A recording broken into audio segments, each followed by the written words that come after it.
안녕하십니까. 동부가 도시부동산연구원 북연 원장 박인성입니다. 이번 55회에서는 중국 현대소설 중에 농촌과 농민 문제를 소재로 다룬 루야오 작가의 인생, 1982년 중국에서 출간되었습니다. 이 소설을 통해서 중국의 농촌과 농민, 그 현황과 문제에 대해 말씀드리고자 합니다. 루야오의 인생은 1982년, 즉 개혁 개방 직후에 출간 발표되었고, 중국 농촌과 농촌 청년의 처지를 사실주의적으로 묘사한 내용이 광대하게 사회적 공감대를 얻으면서 베스트셀러가 되고, 루야오는 일약 중국 전국적 유명 작가가 됩니다. 이 소설의 한국어 번역판은 그로부터 35년 후인 2017년 말에 가오자린의 인생은 끝나지 않았다라는 꽤 긴 제목으로 출간되었습니다. 그러면 왜 소설 이야기를 하는가? 중국 소설을 읽는 목적과 재미는 중국 내 관방 자료나 공식 자료를 통해서는 느끼기 어려운 현장 상황과 인물 심리에 대한 디테일한 묘사를 접하고 느낄 수 있어서라고 할 수 있겠습니다. 개혁 개방 이후 중국의 문학사조는 개형 문학이라고 불리면서 그 안에 상흠 문학, 반성 문학이라고도 부르죠. 문화혁명 시기에 그 혼란과 아픔, 상처에 대해서 반성을 주제로 하는 그런 스토리, 소재를 담고 있는 거죠. 루야오는 대표적인 사실주의 작가입니다. 본명은 왕웨이거이고 1949년 12월에 점서성 칭젠현의 빈농 가정에서 출생했습니다. 1982년 33살 되던 해에 대표작 인생, 이 소설로 전국적으로 독자들과 비평가들의 관심과 주목을 받으면서 유명 작가로 부상합니다. 그러고 10년 후인 1992년 11월에 43살의 나이로 죽습니다. 어려운 가정 형편으로 인해서 7살 때 예난 웬찬현의 큰아버지 집에 양자로 입양됩니다. 그리고 1966년에는 우리의 고등학교에 해당하죠. 까오중 시절에 문화대혁명이 발발합니다. 그래서 학생 조반파 홍위병 간부로도 활동을 합니다. 그러다가 마오쩌둥이 홍위병을 선동해서 의도한 대로 정권을 강고하게 굳힌 후에는 1969년에 이르러서는 홍위병들을 용도 폐기해버리죠. 그래서 루야오도 고향인 농촌마을로 돌아와서 농사일을 하며 살아갑니다. 이후 농촌소학교에서 교사로 1년간 근무한 후에 1973년 예난대학 중문과에 입학해서 문학창작 활동을 본격적으로 시작합니다. 대학 졸업 후에는 문학잡지 짠시 문예, 현재는 옌허로 잡지명이 바뀌었습니다. 그 잡지의 편집 책임을 맡았습니다. 그리고 1980년에는 자신의 문화혁명 시기 홍위병 경험을 소재로 한 놀랍고 두려운 일막, 1967년의 기록이라는 제목의 중편소설을 발표해서 제1회 전국 중편소설상을 받습니다. 그리고 1982년에 대표작이라고 할 수 있는 중편소설 인생을 발표해서 대히트를 치고 전국적으로 유명 작가로 부상하고 영화로도 제작됩니다. 이 소설이 중국에서 출간된 후 35년 후인 2017년 12월에야 한국에서 한국어 번역판이 출간됩니다. 그런데 제목을 인생이 아니고 가오자린의 인생은 끝나지 않았다라는 매우 긴 제목이 붙습니다. 그 배경은 이미 10년 전인 2007년에 위화의 소설 허저, 살아간다는 것, 뭐 이런 뜻인데, 이 허저의 번역판을 출간하면서 그 제목을 인생이라고 붙인 것입니다. 10년 전에 이미 인생이라고 제목 붙여서 출간한 책이 있기 때문에 그대로 인생이라고 붙이질 못한 것입니다. 그래서 주인공의 이름을 따서 가오자린의 인생은 끝나지 않았다라는 긴 제목이 된 것입니다. 그리고 1982년 인생이 히트되고 나서 6년 후인 1988년에 세 권으로 되어 있는 장편소설 평범한 세계, 핑판더 심지애를 출간합니다. 이것이 1991년에 제3회 마오듬 문학상을 수상합니다. 그리고는 이 상을 받은 그 다음에 1992년 11월에 44살의 나이로 사망합니다. 루야오의 소설 인생의 주인공이 가오자린이고 농촌 처녀인 류차오전 그리고 도시 처녀인 황야핑이 가오자린과 연인 관계의 여성들입니다. 소설 인생의 스토리는 농촌 출생 가오자린이 현성에서 고등학교, 가오중을 졸업한 후 고향인 농촌 마을로 돌아와서 마덴이라는 마을에 소재한 소학교에서 민방 교사로 근무를 합니다. 이 민방 교사라는 것은 국가가 임금을 보조해주고 집체인 생산대가 임용하는 교사 제도입니다. 이 제도는 1950년에서 2000년까지 운영되었고 그 뒤에는 공판교사로 전환되었습니다. 촌인민공사 생산대 서기인 까오밍로우가 자신의 아들을 가오자린이 일하고 있는 교사 자리에 밀어넣기 위해서 가오자린을 해직시킵니다. 뒤에서 손을 써서. 가오자린은 그래서 다시 농촌 마을로 돌아와서 부모님과 함께 기거하면서 농사일을 합니다. 그때 그 마을의 신흥졸부인 류씨의 딸 류차오전이 가오자린을 짝사랑하고 이 둘은 연인 사이로 발전합니다. 그러나 가오자린은 농촌과 농민은 사상이 낙후되고 폐쇄적이라고 인식하고 계속 도시인 현성을 동경합니다. 도시라는 건 현성까지밖에 경험해보지 못했기 때문에 일단은 현성에 가서 일하는 기회를 잡기를 갈망하는 것이죠. 그러던 중에 가오자린의 숙부인 가오이즈가 현 정부의 간부, 노동국장이 되어서 가오자린의 마을, 현으로 돌아옵니다. 그러자 그 이전에 가오자린의 교사 자리를 빼앗고 배후에서 작업했던 현 정부의 관원 마덴성이라는 자가 이번에는 가오자린의 숙부가 자기 상관으로 오니까 잘 보이기 위해서 가오자린을 현성 소재 신문사에 기자로 들어갈 수 있게 도와줍니다. 물론 뒷문을 통해서이죠. 아무튼 가오자린은 능력이 있는 젊은이였기 때문에 곧 탁월한 능력을 발휘하면서 인정받는 기자가 됩니다. 가오자린이 현성 신문사에서 기자로 근무하게 되자 고교 시절 가오자린과 동급생으로 문학반 활동을 같이 했고 고교 졸업 후에는 현성 내 라디오 방송국에서 근무하고 있던 황야핑이란 여성 동창생이 가오자린이 일하는 신문사로 찾아와서 자주 만나게 되고 그러면서 둘 사이에 다시 연애 감정이 되살아납니다. 황야핑은 원래 현성 내에서 국가기업에 근무하고 있었던 그 역시 고교 동창인 장컨왕과 교제하고 있었지만 자신이 진정 사랑하고 있는 사람은 가오자린이라고 생각하고 장컨왕과의 관계를 정리합니다.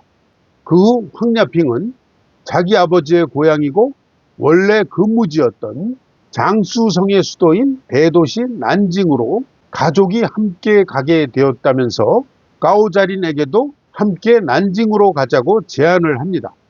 도시 생활을 동경하던 가오자린에게 이 같은 황야핑의 제안은 뿌리칠 수 없는 유혹이 되죠. 그래서 결국 황야핑과 난징으로 가기로 결정하고 류차오전에게 이별을 통보하고 정리합니다. 그런데 이때 황야핑에게 버림받은 남자친구 장컨안의 어머니가 가오자린이 뒷문으로 현의 신문사에 들어간 사실을 현 당위원회에 고발을 합니다. 그 결과 가오자린은 다니던 신문사에서 해임이 됩니다. 그래서 가오자린은 다시 고향 농촌 마을로 돌아가고 그렇게 되니까 황야핑과도 헤어져야 되었죠. 가오자린의 옛 연인이었던 류차오전은 같은 마을에서 그녀를 짝사랑하던 농민 청년과 결혼을 했습니다. 그럼에도 료차오전은 가오자린을 진심으로 사랑했던 거죠. 초인민공사 간부인 자기 언니의 시아버지에게 가오자리를 위해서 농촌 소학교 교사 자리를 알아봐 달라고 부탁을 합니다. 마을의 어른인 더슨 노인이라고 있습니다. 이 노인이 가오자린에게 이런 소식을 전하면서 말을 합니다. 노동은 부끄러운 게 아니다. 너는 금 같은 료차오전을 잃었다. 가오자린은 그 말을 들으면서 회한의 눈물을 흘립니다. 이러한 소설의 스토리는 우리 입장과 관점에서 보면은 계몽주의 소설과 같은 뻔한 스토리이기도 한데, 그런데 중국에서는 왜 그렇게 뜨거운 관심을 받았을까? 그것은 중공 통치 하에서 개혁 개방 전후의 농촌과 농민의 현실을 묘사한 데에 전체 인민들의 공감을 얻고 그 공감대가 두텁게 형성되지 않았을까 생각을 해봅니다. 문화혁명 시기에 진행됐던 상산하향, 산으로 올라가고 청촌으로 내려가고 하방된 것이죠. 그렇게 하방된 지식청년 중에는 도시 출신인 하향지청, 그리고 농촌 출신인 회향지청, 그러니까 도시에는 장촌으로 내려갔고 원래 농촌 출신인데 현성고등학교 같은 데서 교육을 받았던 가오자린 같은 그런 농촌 청년들은 회향, 향촌으로 돌아갔다 이거죠. 그래서 회향지식청년, 회향지청이라고 부릅니다. 가오자리는 전형적인 농촌 출신 회향지청이고 그런 가오자린의 입장과 관점에서 서술을 한 것이죠. 이 소설의 작가 루야오도 주인공 가오자린과 같이 농촌 출신 회향지청입니다. 루야오의 작품에서는 청년에 대한 기대와 희망 표현을 통해서 새로운 시대가 왔음을 표현했습니다. 중장년 이상의 기성세대 인물들은 주변 인물로 심지어는 희화화하거나 부정적으로 묘사했습니다.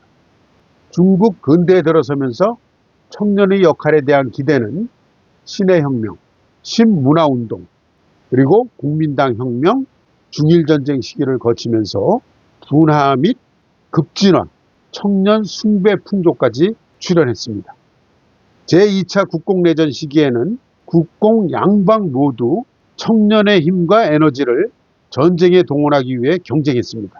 중공은 공산주의 청년단 조직을 운영하면서 혁명 청년을 육성했고 1966년부터 시작된 문화대혁명 시기에는 홍위병들이 설쳐되면서 청년과 그들의 젊은 힘에 대한 강렬한 인상이 더욱 강하게 굳혀졌죠. 1976년 9월에 마오쩌둥이 죽고 그와 함께 문화대혁명이 끝난 이후에는 중국의 청년들이 마르크스주의 혹은 사회주의의 우월성 신앙에 대해서 의심을 품게 됩니다. 이를 신앙의 위기라고도 표현하죠. 문화대혁명 시기에는 대학 입학시험이 폐지되었고 학교의 수업과정도 간략해졌기 때문에 이 시기의 학생들은 문화영양 불량 상태가 되었고 이것이 주요 사회 문제로도 대두되었습니다. 또한 이 시기에는 상산하향 후에 농촌에서 도시로 돌아온 지식 청년들로 인해서 실업 청년, 그 규모가 1000만에서 2000만 명에 달했습니다.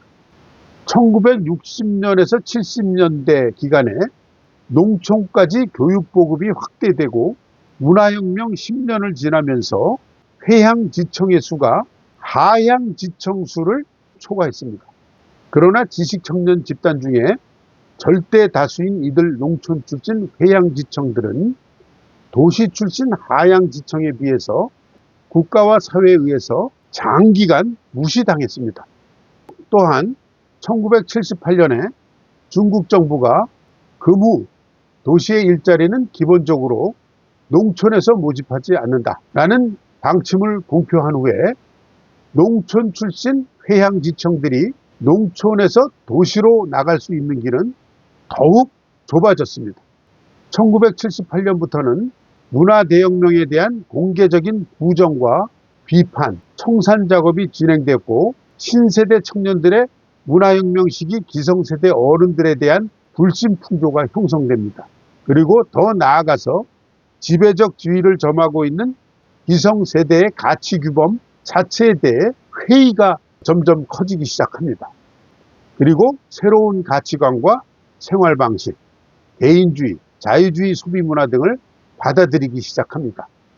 이 시기의 시대 분위기와 농촌 출신 회양지청의 실생활과 감정을 직접적으로 반영하고 있는 것이 바로 루야오의 소설 인생이라고 할 수 있겠습니다.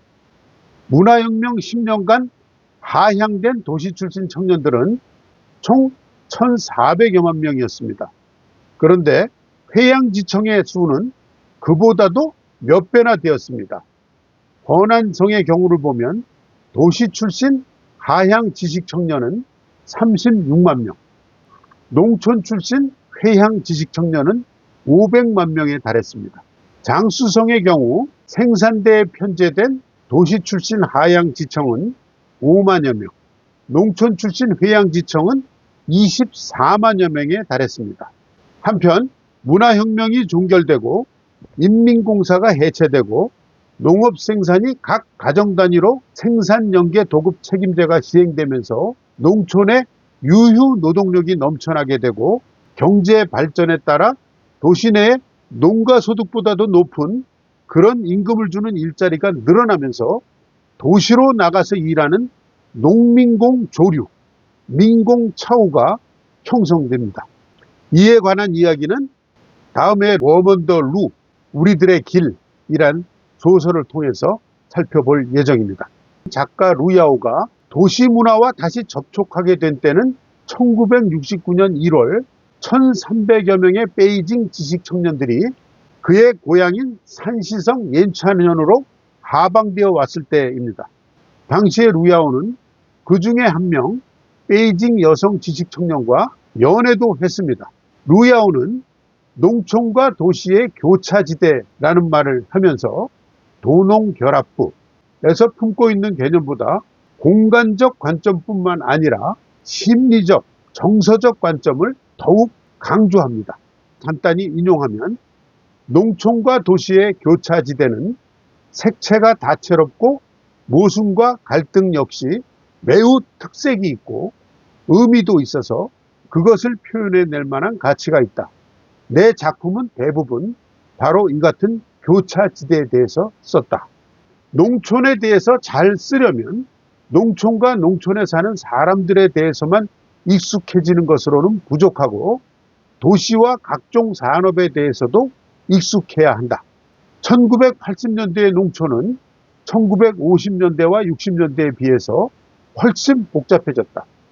문화혁명 10년 내란이 만들어낸 분열, 종족 갈등 및 모종의 새로운 관료주의 등이 농촌의 생활에 영향을 미쳤고 또한 각 방면에서 농촌과 도시 간 교류가 광범위해지면서 농촌에 대한 도시의 충격과 침투가 더욱 넓어졌고 깊어졌다. 예를 들어서 현재 농촌의 새로운 세대의 농민들 대부분은 초급, 고급 중앙 문화 수준을 가지고 있고 그들의 아버지 세대와 여전히 문맹 상태에 있는 이웃 농민들 간에도 새로운 모순이 생기고 있고 이러한 시대의 특징이 그들의 고민과 번뇌에 반영되고 있다. 소설 인생을 쓴 1979년 초에서 1981년 여름 기간에 초고를 완성했는데 그때 섬서성의 농촌개혁은 이미 시작돼서 농가별로 호별 생산제 바오찬 다오후가 실시되고 있었습니다. 그러니까 1976년에 마오쩌둥이 죽으면서 문화대혁명이 종결되었고 권력투쟁에서 승리한 덩샤오핑을 중심으로 하는 개혁파가 1978년 말에 11기 삼중절해를 개최하고 개혁 개방을 선언하죠. 이때부터 중국의 문학계에도 새바람이 불고 신시기에 접어듭니다. 그리고 극좌 문예 창작 이론인 3돌출, 세계를 돌출시켜라 하는 극좌 문예 창작 이론을 퇴출시킵니다. 이 3돌출이란 것은 문화혁명 시기에 형성된 극좌 문예 창작 이론으로서 높고 가오, 위대하고 따, 완전한 첸, 가오, 따, 첸 이런 영웅적 인물 창작을 요구합니다. 그러니까 혁명 승리와 사회주의 건설을 위해서 자신을 희생해야 한다는 영웅주의 정신을 고취하고 집단주의와 전체주의 사상으로 연결한다. 즉 사회주의적 리얼리즘에 입각해서 예술, 문학 활동을 해야 한다 하는, 예술과 문학을 정체 틀 속에 집어넣고 올가매려는 전체주의적인 그런 사상과 지도 노선이죠. 1966년 2월에 마오쩌둥의 부인 장칭이 린비아오 동지가 장칭 동지에게 위탁한 부대 문예 공작 좌담회 개최 회의록을 발표하면서 좌경 문예 이론을 제시합니다. 그리고 지도 사상으로 삼고 예술가의 문예 활동을 구성 및 통제합니다. 이것이 삼돌출 문예 창작 이론이고, 연극에서는 혁명적 모범극이라는 형태로 나타납니다. 루야오는 1980년대 초에 이렇게 지적 비판합니다. 여전히 문학 창작 환경과 작품이 단조롭고 창의성이 결여되어 있다. 나의 소설 인생의 주인공 가오자리는 문화혁명 시기 삼돌출 문학의 가오따챈, 높고 위대하고 완전하게 라는 완벽한 영웅주의 인물을 타파하기 위해 창조한 인물이다. 당대 문학에서는 아직까지도 작품 속의 인물을 어떤 사람은 좋은 사람, 즉 높고 위대하고 완전한 가오따챈, 그런 류의 완벽한 영웅이고, 어떤 사람은 그 반대편에 아주 나쁜 사람이라 규정한다. 마치 어린아이들 이야기같이 단순하고 유치하지 않은가. 나는 이같이 극단적으로 단순한 도식화 요구에 저항하고 도전했다. 네, 다음에 56회에서는 루야오보다 한 세대 후 작가인 로 웨이장의 단편소설 워먼 더 루, 우리들의 길, 이 소설을 통해서 그 이후 세대의 농촌과 농민 문제를, 농민공이 처한 상황과 문제점을 중심으로 말씀드리고자 합니다. 감사합니다.